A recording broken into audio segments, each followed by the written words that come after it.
Hello friends, welcome to my channel. Rishabh পান্থকে কিনে কি হাত কামড়াচ্ছেন সঞ্জীব গোয়েঙ্কা?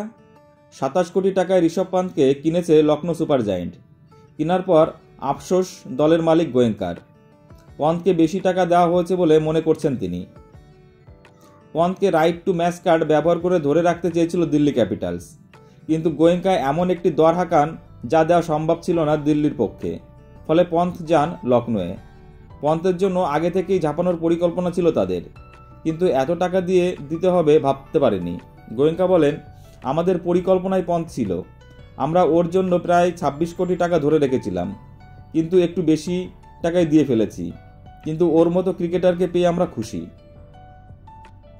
পন্থকে পেয়ে তাদের দলের শক্তি বাড়ল বলেই মনে করছেন গোয়েঙ্কা। তিনি বলেন, পন্থ দুর্দান্ত ক্রিকেটার, একা ম্যাচ জেতাতে পারে, ও দলের জন্য খেলে। এখন থেকেই ও লখনৌয়ের সদস্য। দিল্লি ক্যাপিটালসের অধিনায়ক ছিল পন্থ।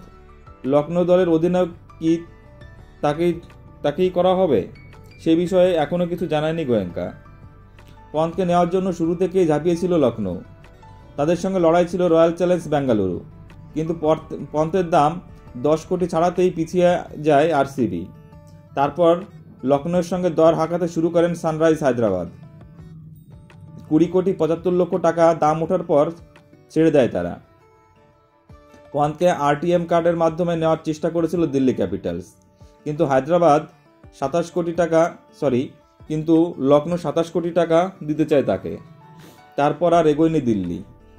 পন্থকে 27 কোটি টাকায় কিনে বোধহয় একটু হলেও আফসোস করছেন গোয়েঙ্কা। বন্ধুরা, তোমাদের কি মনে হয়? পন্থের দাম সত্যি কি একটু বেশি হয়ে গেল? প্লিজ কমেন্টস করে জানাও। আর ভিডিওটি ভালো লাগলে অবশ্যই লাইক, কমেন্টস এবং শেয়ার করে দিও বন্ধুরা, এবং চ্যানেলটি সাবস্ক্রাইব করে দিও। সকলে ভালো থেকো, ধন্যবাদ।